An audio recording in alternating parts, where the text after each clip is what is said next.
मराठा समाजाला ओबीसी मधून आरक्षण मिळावे या मागणीसाठी मनोज जरांगे पाटील यांची पदयात्रा 20 जानेवारीपासून आंतरवाली सराटी येथून निघणार असून 21 जानेवारीला त्यांचा नगर जिल्ह्यात प्रवेश होणार आहे। नगर पाथर्डी रस्त्यावरील 12 बाबळे येथे त्यांचा मुक्काम असून पदयात्रेत सहभागी होणाऱ्या मराठा बांधवांची सेवा नगर जिल्ह्यातील मराठा बांधव करणार आहेत। मराठा बांधवांनी जी जमेल ती सेवा करा, जरांगे पाटील त्यांच्या पाठीशी उभे राहा असे आवाहन सकल मराठा समाजाकडून करण्यात आले। मराठा आरक्षणासाठी निघणाऱ्या पदयात्रेच्या स्वागताची आणि मुक्कामाची व्यवस्था जिल्ह्यातील मराठा बांधवांकडून करण्यात आली असून याची माहिती देण्यासाठी सकल मराठा समाजाच्या वतीने शासकीय विश्रामगृह येथे पत्रकार परिषदेचे आयोजन करण्यात आले होते। यावेळी गोरख दळवी, राम जरांगे, मदन आढाव, गजेंद्र दांगट आदींसह मराठा समाजाचे कार्यकर्ते यावेळी उपस्थित होते। 20 जानेवारीला मनोज जरांगे पाटील हे लाखो मराठा समाज बांधवांसोबत अंतरवाली सराटी येथून पायी मुंबईकडे जाण्यास निघणार आहेत। 21 जानेवारी रोजी पदयात्रेचा नगर जिल्ह्यात प्रवेश होणार असून पाथर्डी तालुक्यातील तनपूरवाडी येथे दुपारचे भोजन होणार आहे, तर रात्रीचा मुक्काम 12 बाबळे येथे होणार आहे। 22 जानेवारीला सुपा मार्गे पुढे रांजणगाव येथे मुक्कामाला जाणार आहे।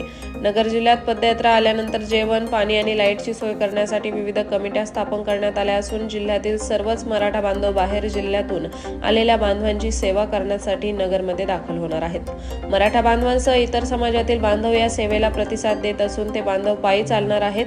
त्यांना त्रास झाला तर औषध उपचारासाठी नगर मेडिकल असोसिएशन तर्फे उपचार साहित्य देण्यात येणार आहे। मुस्लिम बांधवांतर्फे 12 बाबळे येथे पाण्याची आणि राहण्याची सोय करण्यात येणार आहे। नगर जिल्ह्यातील दानशूर व्यक्तींनी आपल्या परीने आरक्षणासाठी निघालेल्या पदयात्रेतील लोकांना मदत करावी असे आवाहन दळवी यांनी केले आहे। जय शिवराय। आज जो मुंबई पायी आरक्षण मोर्चा जो जाणार आहे त्या संदर्भात पाटलांनी सकाळी जे डिक्लेअर केलेलं आहे की 20 तारखेला मी सकाळी आंतरवलीतून निघणार आणि 21 तारखेला हा मुक्काम नगर 12 बाबळीची असणार आहे।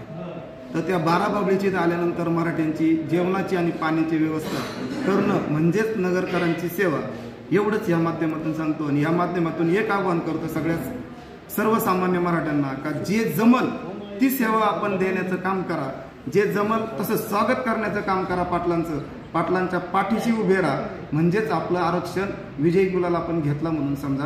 धन्यवाद। पाटील आंतरवलीतून निघाल्यानंतर पहिला मुक्काम त्यांचा 20 तारखेला रात्री 9च्या दरम्यान मातुरी गावात असेल आणि दुसरा 21 तारखेला मुक्काम आपल्या 12 बाबळी या गावाच्या जवळ मदरसा आहे, त्या मदरसेजवळ असणार। शहरातून भिंगार एसटी स्टँड छत्रपतींच्या पुतळ्याला एक पुष्पहार अर्पण करून आपण तसंच केडगाव चास तो पुणा रोड आपण सुप्यात दुपारचं जेवण ठेवणार आहे। तर जिल्ह्यातून कमीत कमी 3 ते 4 लोक तरी कमीत कमी याच्यात सहभागी व्हावे। 4 लाख आव्हान करण्यापेक्षा जबाबदारी प्रत्येकाची आहे। मराठा म्हणून यांनी जर समजा तेवढा सहभाग नोंदवला तर आम्ही त्यांना अंगा खांद्यावर घ्यायला कधी पण तयार आहे, पण त्यांनी ते सर्वस्वी पुढे येऊन करायला पाहिजे। आज आम्ही दारात जायचं, भीक मागायचं याची गरज नाही उद्या वहिनी।